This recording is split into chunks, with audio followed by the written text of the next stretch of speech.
নমস্কার বন্ধুরা। গত ১লা আগস্ট থেকে ১৩ই আগস্ট তামিলনাড়ুর চেন্নাই শহরের গ্রেটার চেন্নাই কর্পোরেশনের জোন 5 এবং জোন 6 এর স্যানিটারি ওয়ার্কাররা কর্পোরেশনের হেডকোয়ার্টার রিপন বিল্ডিংয়ের সামনে ভীষণভাবে আন্দোলনে ফেটে পড়েছে। Where we learned the police have taken around 800. যার কারণ গ্রেটার চেন্নাই কর্পোরেশন এটা সিদ্ধান্ত নিয়েছে যে তার সলিড ওয়েস্ট ম্যানেজমেন্টের দায়িত্বটা একটা প্রাইভেট কোম্পানিকে দেবে। Chennai Corporation plans to privatize waste management in zones 5 and 6. অর্থাৎ তার প্রাইভেটাইজেশন করবে। এই প্রাইভেটাইজেশনের প্রেক্ষাপটে জিসিসি অর্থাৎ গ্রেটার চেন্নাই কর্পোরেশন যে প্রাইভেট কন্ট্রাক্টরকে ওয়েস্ট ম্যানেজমেন্টের দায়িত্ব দিয়েছিল সেই রামকে এনভায়রো ইঞ্জিনিয়ার্স লিমিটেড তাদের ওয়েস্ট কালেক্টিংয়ের কাজ শুরু করে গত জুলাই মাস থেকে।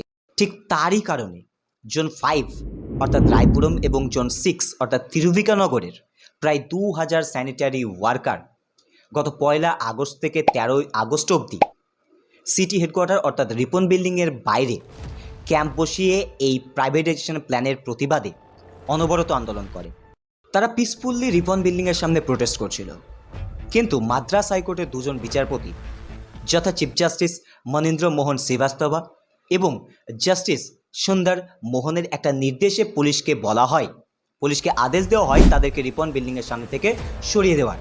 Now the court has directed that all the protesters must be removed from the location. Madras হাইকোর্টের নির্দেশ দেওয়ার আগেও পুলিশ গত 6ই আগস্ট প্রোটেস্ট এরিয়াতে যায় এবং প্রোটেস্টকে আনলফুল বলে আন্দোলনকারীদের সেখান থেকে উৎখাত করার চেষ্টা করে, যদিও তারা ব্যর্থ হয়। তবে এখানে একটা প্রশ্ন থেকেই যায় যে ভারতের মতো দেশে শান্তিপূর্ণ সমাবেশ বা পিসফুল প্রোটেস্ট কি আদেও আনলফুল বা বেআইনি? প্রশ্নের উত্তরটা হচ্ছে না। কারণ আমরা যদি সাংবিধানিক ওয়েতে যাই এবং দেখি তাহলে দেখব যে সংবিধানের ১৯ নম্বর ধারার আন্ডারে রয়েছে যে শান্তিপূর্ণ সমাবেশ কোনো আর্মস ছাড়াই অর্থাৎ অস্ত্রশস্ত্র ছাড়াই যে কোনো শান্তিপূর্ণ সমাবেশ আইনি। যাই হোক, মাদ্রাস হাইকোর্টের নির্দেশকে মান্যতা দিতেই চেন্নাই পুলিশ প্রোটেস্ট এরিয়াতে যায় সেদিন অর্থাৎ ১৩ই আগস্ট বুধবার ঠিক দুপুর ২টো নাগাদ। সেখানে গিয়ে তারা আন্দোলনকারীদের সঙ্গে কথা বলার চেষ্টা করে। প্রায় ৮ রাউন্ড কথা বলার পরও তাদেরকে কোনোভাবেই সেখান থেকে ছত্রভঙ্গ করতে তারা পারেনি। তো সেই মতো সেদিনই সন্ধ্যাবেলায় যখন কিছুজন প্রোটেস্টার পাবলিক টয়লেট ইউজ করতে যাচ্ছিল তখন তাদেরকে আটক করা হয়। তারপর সুযোগ মতো চেন্নাই পুলিশ জিসিসির হেডকোয়ার্টার রিপন বিল্ডিংয়ের সামনে একটা নাগাদ প্রায় ৪০টা ভ্যান নিয়ে মোতায়েন হয় এবং আন্দোলনকারীদেরকে প্রায় বলপূর্বক সেখান থেকে উৎখাত করার চেষ্টা করে। এমনকি কিছুজন প্রোটেস্টরকে সেখানে আটকও করা হয়। In a massive police crackdown hours after Madras High Court's directive, hundreds of protesting sanitation workers were detained in Chennai late on Wednesday night. আন্দোলনকারীদের প্রোটেস্ট এরিয়া থেকে উচ্ছেদ করে শহর জুড়ে প্রায় ১৬টা জায়গায় রাখা হয়। এমনকি পুলিশের বিরুদ্ধে এটাও অ্যালিগেশন ওঠে যে তারা দুজন অ্যাক্টিভিস্টকে ইল্লিগালি ডিটেন করে এবং বেআইনিভাবে ভীষণ মারধর করে। গ্রেটার চেন্নাই কর্পোরেশনের ৭ নম্বর জোনের ৮৪ নম্বর ওয়ার্ডের একজন ওয়ার্কার মন্তব্য করেন যে যদি না আমরা একটা ন্যায্য বিচার পাই আমাদেরকে ছত্রভঙ্গ করা যাবে না। আপনারা আপনাদের উপর নির্যাতনও করতে পারেন অথবা মেরেও ফেলতে পারেন, আমরা যে কোনো পরিস্থিতির সম্মুখীন হওয়ার জন্য প্রস্তুত আছি। শুরুর দিকে এই স্যানিটারি ওয়ার্কাররা তামিলনাড়ুতে পরিষেবা দিতে শুরু করে মূলত ৬,০০০ টাকা বেতনে। পরবর্তীতে বিভিন্ন আন্দোলন এবং দাবি দাবার ভিত্তিতে এই ৬,০০০ টাকা বেতনটা পৌঁছয় ২৩,০০০ টাকায়।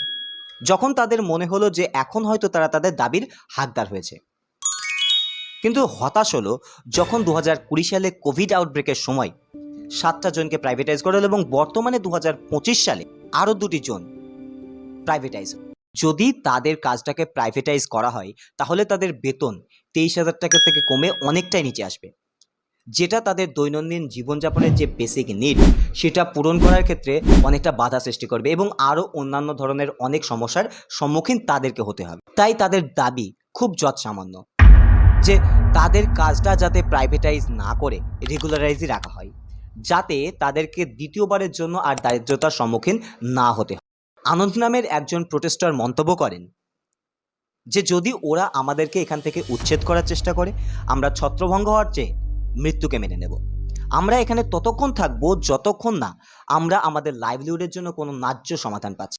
স্যানিটারি স্টাফদের ডিটেনশনের ঠিক পরদিনই অর্থাৎ ১৪ই আগস্ট বৃহস্পতিবার তামিলনাড়ুর চিফ মিনিস্টার কে স্ট্যালিন তার ক্যাবিনেট মিটিং করেন এবং সেখানে স্যানিটারি ওয়ার্কারদের জন্য ৬টি স্কিম অ্যাপ্রুভ করেন, যার মধ্যে রয়েছে free breakfast, housing, insurance cover, তাদের বাচ্চাদের জন্য হায়ার এডুকেশনের বন্দোবস্ত, সেলফ এমপ্লয়মেন্টের সাপোর্ট, এই হত দিন দরিদ্র মানুষগুলোর দৈনন্দিন জীবনযাত্রায় কোনো বাধা সৃষ্টি করার কোনো মানেই হয় না যখন আমরা তাদের রিয়ালিটি সম্পর্কে জানি। একটা স্যানিটারি ওয়ার্কারের দিন শুরু হয় ভোর 4টা থেকে। এদের মধ্যে বেশিরভাগই মহিলা। এমনকি এমনও পরিবার রয়েছে যাদের মূল ইনকাম এই মহিলাই স্যানিটারি ওয়ার্কারদের বেতন।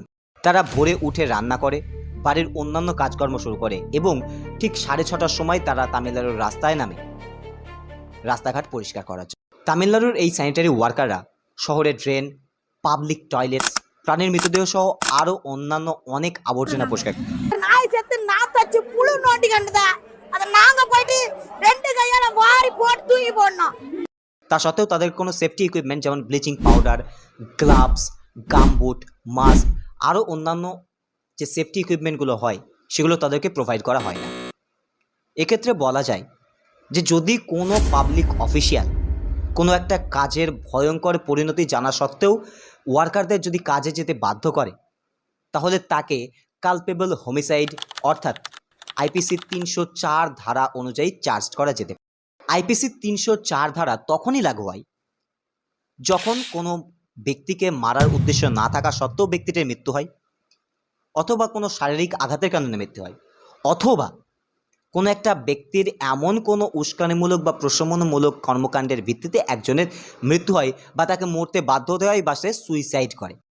এক্ষেত্রে শাস্তি হিসেবে আসামির যাবজ্জীবন কারাদণ্ড হতে পারে অথবা জরিমানা সহ 10 বছরের জেল হতে পারে। তারা পাওয়ার মধ্যে শুধু বেতনটুকুই পান। ভেবে দেখুন তো, আপনি কাজ করছেন কিন্তু সেখানে কোনো রকম ছুটি ছাটা নেই। হ্যাঁ, এমনভাবেই কাজ করে চলেছেন তামিলনাড়ুর স্যানিটারি ওয়ার্কাররা। তাদের না আছে কোনো পাবলিক হলিডে, না আছে কোনো মেডিকেল লিভ। তাদের একটা ছুটির দিন মানেই বেতন থেকে দৈনিক ইনকামের একটা বিয়োগের হিসেব।